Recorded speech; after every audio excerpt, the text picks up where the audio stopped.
नमस्कार, कैसे हैं?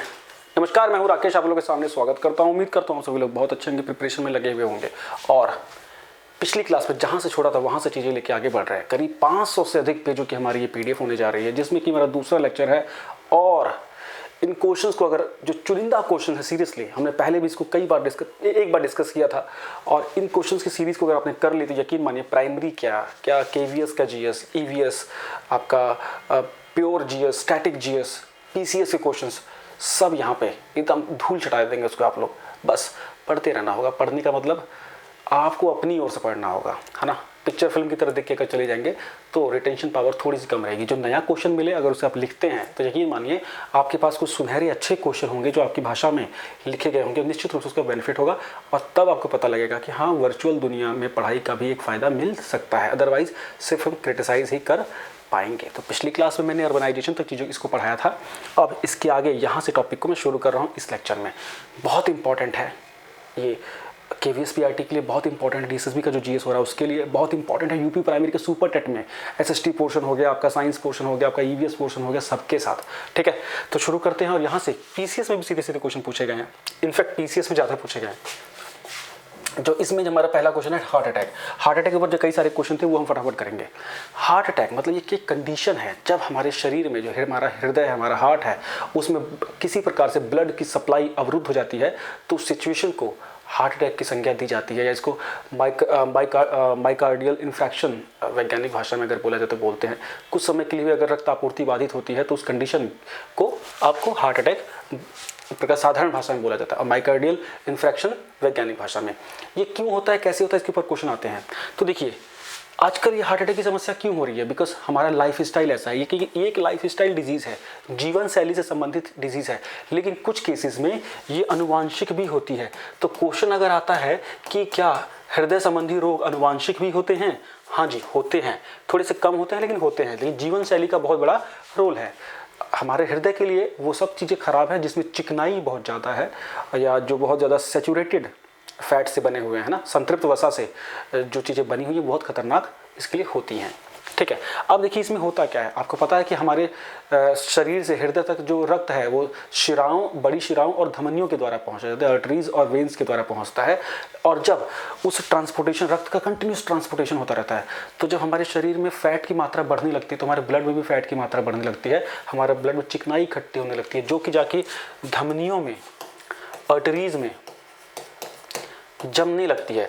इससे जो हमारी धमनियों का जो रास्ता होता है जहाँ से रक्त प्रभावित होता है वो धीरे धीरे संकुचित होने लगता है, संकुचित होने लगता है, और एक ऐसा समय आता है कि वहाँ से रक्त पास नहीं हो पाता है, और उस कंडीशन को हार्ट अटैक के नाम से जाना जाता है।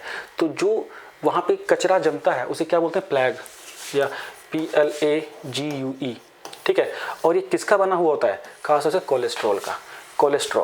कोलेस्ट्रॉल अगर किसी व्यक्ति का लीवर फैटी हो रहा है तो उसका कोलेस्ट्रॉल की समस्या उसको हो सकती है। कोलेस्ट्रॉल भी हमको एक प्रकार से ऊर्जा देता है, ठीक है, लेकिन अगर ज़्यादा कोलेस्ट्रॉल बनने लगता है तो वो ब्लॉकेज का कारण बन सकता है, वो धमनियों की ब्लॉकेज कर सकता है, आपको मोटापा, ओबेसिटी ला सकता है, और कई प्रकार के अन्य समस्याएं भी ला सकता है। अब ये कोलेस्ट्रॉल इतनी खतरनाक चीज़ है तो इसके बारे में जानना जरूरी है। कोलेस्ट्रॉल बेसिकली दो प्रकार का होता है, अच्छा कोलेस्ट्रॉल, बुरा कोलेस्ट्रॉल, LDL और HDL। ठीक है, ये देखो यहाँ लिखा हुआ है LDL और HDL। LDL मतलब लो डेंसिटी लिपोप्रोटीन और HDL मतलब high density lipoprotein. Just minute. HDL मतलब अच्छा कोलेस्ट्रॉल, इसकी हमें नीड होती है बॉडी को। क्यों? HDL की क्या क्वालिटी होती है? क्योंकि ये ना हमारे जो आर्टरीज जहाँ कचरा जाके जमा होता है उसको क्लीन कर देती है, तो ये हमारी बॉडी को नीड होता है, और एक्चुअली यही हमारे शरीर में कम भी होता है। तो जो आप अच्छे फैट यूज़ करते हैं, अनसैचुरेटेड फैट यूज़ करते हैं, या आप जो वॉलनट या अखरोट या बादाम आपको खाने के लिए बोलते हैं, उससे जो आपको फैट मिलता है उसमें HDL होता है, अच्छा आपका कोलेस्ट्रॉल होता है, इसीलिए उन सब चीज़ों को खाने को बोला जाता है। तो ये तो हो गया HDL। दूसरा हो गया है LDL बेसिकली बैड कोलेस्ट्रॉल होता है ना, जो कि ऐसी चीज़ों को से होता है जो जिसको जंक फूड आप बोलते हैं, छोले भटूरे आप, या कोई भी ऑयली चीज़ खूब खा रहे हैं, जो टेस्ट को आपको जबान को बहुत अच्छा लग रहा है, उसमें LDL बेसिकली ज़्यादा होता है, और ये बहुत डेंजरस होता है, ये सीधे जाके धमनियों में चिपकता है। ठीक है, तो कोलेस्ट्रॉल एक बहुत बड़ा कारण है। ठीक, अब देखिए कोलेस्ट्रॉल को टेस्ट करने के लिए एक लिपिड प्रोफाइल करके टेस्ट होता है ना, ये भी हो गया। अब देखिए एलडीएल के बढ़ने से हार्ट तक ऑक्सीजन नहीं पहुंचती है, जिसकी वजह से ब्लॉकेज हो जाती है और फिर ट्रीटमेंट होता है। अब देखिए, अब किसी का अगर हार्ट में ब्लॉकेज हो जाती है तो कैसे पता लगाते हैं, उसके लिए की जाती है एंजियोग्राफी। एंजियोग्राफी ब्लॉकेज का पता लगाने के लिए जो प्रोसीजर होता है उसे एंजियोग्राफी बोलते हैं। पेपर में क्वेश्चन पूछा गया है, लगातार पूछा गया है। एंजियोग्राफी, अगर ब्लॉकेज का पता लग गया है तो उसको ठीक किया जाता है और उस प्रोसेस को बोला जाता है एंजियोप्लास्टी। एंजियोप्लास्टी मतलब अगर ब्लॉकेज है तो एंजियोप्लास्टी के द्वारा ये ब्लॉकेज को रिमूव किया जाता है। उसके अंतर्गत एक स्टंट डाला जाता है, मेडिकेटेड, है ना। अब देखिए, इसमें जो स्टंट डाला जाता है वो नसों के द्वारा डाला जाता है। 3 नसें होती है, क्वेश्चन पेपर में आया था कि कौन कौन सी हम वेन्स को यूज़ कर सकते हैं। एक तो हाथ की नस को, गर्दन की नस को और एक थाई की नस को, 3 नसों को यूज़ किया जा सकता है, ठीक है। अब जो एंजियोप्लास्टी जिसके द्वारा होती है, मतलब जिसको डाला जाता है, सुना होगा आप लोगों ने साधारण भाषा में कि उन बुजुर्ग के को चेस्ट में, हार्ट में छल्ला डाला गया, स्टंट डाला गया, वो मेडिकल का बना हुआ होता है ना, मेडिकेटेड चीज़ों का बना होता है, मेटल का होता है, और वो वहाँ जाके एक रास्ता क्रिएट कर देता है। मान लीजिए जैसे अगर ये कोई आर्टरी है और यहाँ पे ब्लॉकेज हो गई थी, तो इस पे एक वायर से वो स्टंट इसकी यहाँ फंसाया जाता है और वो पूरा एक ब्लड के लिए रूट सप्लाई शुरू कर देता है और इसी प्रकार से ये ऑपरेशन कामयाब हो जाता है।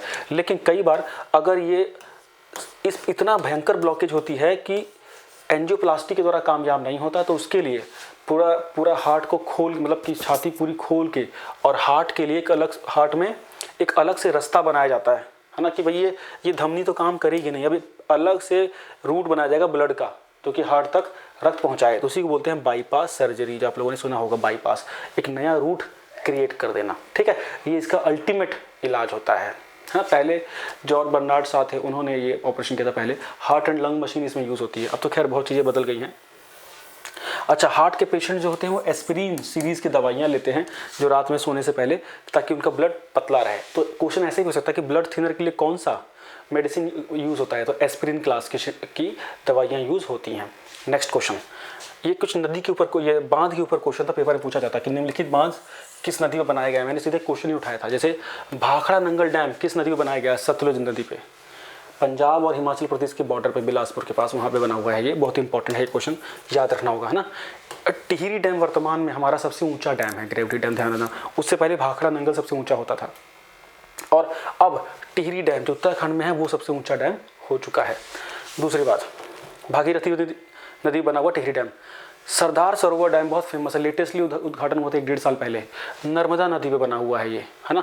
इसी से रिलेटेड था नर्मदा बचाओ आंदोलन जो मेघा पाटकर ने चलाया था। सरदार सरोवर डैम का विरोध हो रहा था कि भाई यहाँ से बहुत ज़्यादा लोगों को माइग्रेट करना पड़ेगा, विस्थापन की समस्या हो जाएगी। अंततः काफ़ी समय के बाद ये तैयार हुआ है, ठीक है। तो सरदार सरोवर डैम कहाँ पे है, नर्मदा नदी पे है। नागार्जुन डैम, ये बहुत इंपॉर्टेंट है। नागार्जुन डैम कहाँ पे, ये कृष्णा रिवर पे बना हुआ है, आंध्र प्रदेश के गंटूर जिला में। तो कृष्णा रिवर, गंटूर जिला, ठीक है। अच्छा, ये पता है ना, सरदार सरोवर गुजरात हो गया। हीराकुंड बांध भारत का एक, दुनिया का सबसे लंबा बांध है ये, लॉन्गेस्ट डैम है ये, महानदी पे बना हुआ है उड़ीसा में, ठीक है, लंबा, बहुत बढ़िया। नेक्स्ट क्वेश्चन, अब ये कुछ ना हमारे कुछ प्रमुख जो अयस्क हैं, ओर हैं मेटल के, है ना, खनिज के, मिनरल्स के, वो कहाँ पे किसके लिए फेमस है, कौन सी जगह, किस जगह पे खास तौर से कौन से खनिज मिलते हैं। जैसे गुरु महिसानी नाम के जो स्थान है, वहाँ क्या मिलता है, आयरन के लिए फेमस है। उड़ीसा में है गुरु महिसानी, और किसके लिए फेमस है, आयरन। वो कितना ये टफ क्वेश्चन बन जाएगा, अगर ये क्वेश्चन आपको नहीं सुना होगा तो कभी नहीं कर पाएंगे। दूसरा है तलचर स्थान भी उड़ीसा में है, कोयले के लिए फेमस है। जादूगोड़ा, ये बहुत फेमस जगह है झारखंड में, सिंहभूम जिले के पास, ठीक है, सिंहभूम जिले में है ये, झारखंड में है। यूरेनियम की एक्सट्रैक्शन होती है यहाँ से।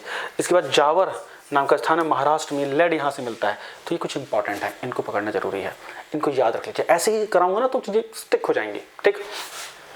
चैनल पर नहीं तो सब्सक्राइब कर लीजिएगा। टेलीग्राम ग्रुप में को जरूर ज्वाइन कर लीजिए, एम विद राकेश सर्च करेंगे आपको मिल जाएगा। और अपने अन्य दोस्तों तक भी उसमें चीज़ें डालें, क्योंकि हम उसमें क्वेश्चंस भी करते हैं, डिस्कशन भी करते हैं, जो भी इंपॉर्टेंट न्यूज़ होती है वहाँ वो शेयर करते हैं। तो एक अलग से प्लेटफॉर्म पे आपको वहाँ पे रेडी रहना होता है, ठीक। नेक्स्ट, भारत की सबसे ऊंची चोटी, देखो पेपर में कितनी बार आई हुई है, भारत की सबसे ऊंची चोटी अनाईमुदी है ना। ये नीलगिरी का भाग है। नीलगिरी पर्वतमाला इटसेल्फ 3 राज्यों में फैली हुई है, अगर आप देखेंगे तो, है ना। नीलगिरी पर्वतमाला तमिलनाडु, कर्नाटक और तीसरा स्टेट कहाँ है, जो कौन सा है जहाँ पे नीलगिरी पर्वतमाला फैली हुई है। और दक्षिण भारत की सबसे ऊंची चोटी कौन सी है, अनाईमुदी। दूसरी सबसे ऊंची चोटी कौन सी है, दोदा बेटा। ये भी इंपॉर्टेंट, बहुत से लोग इसमें कंफ्यूज हो जाते हैं। तो दोदा बेटा दूसरी सबसे ऊंची चोटी है। नेक्स्ट, महेंद्रगिरी पर्वत किस राज्य में है, बहुत फेमस क्वेश्चन है ये, और आता भी मतलब जल्दी लोग गैस ही नहीं कर पाएंगे इसको। तो महेंद्रगिरी पर्वत उड़ीसा में है और उड़ीसा की सबसे ऊंची चोटी है, ठीक है। नेक्स्ट, धूपगढ़ पहाड़ी किस राज्य में स्थित है, मध्य प्रदेश में स्थित है, मध्य प्रदेश में। नेक्स्ट, क्षेत्रफल के अनुसार देशों को बड़े से छोटे में लगाइए, क्षेत्रफल के अनुसार। अब देखिए, अर्जेंटीना, भारत, ब्राजील, ऑस्ट्रेलिया। तो भारत से ऊपर कौन कौन, देखो आपको 7 देश तो पता होंगे जो रैंकिंग में है, क्योंकि इंडिया 7वें नंबर पे है। 8वें नंबर पे अर्जेंटीना है भारत के बाद, 7वें नंबर पे इंडिया है ना। ऑस्ट्रेलिया जस्ट इंडिया से ये ऊपर हो गया, तो बचा ब्राजील, ठीक है। तो कौन सा हो गया,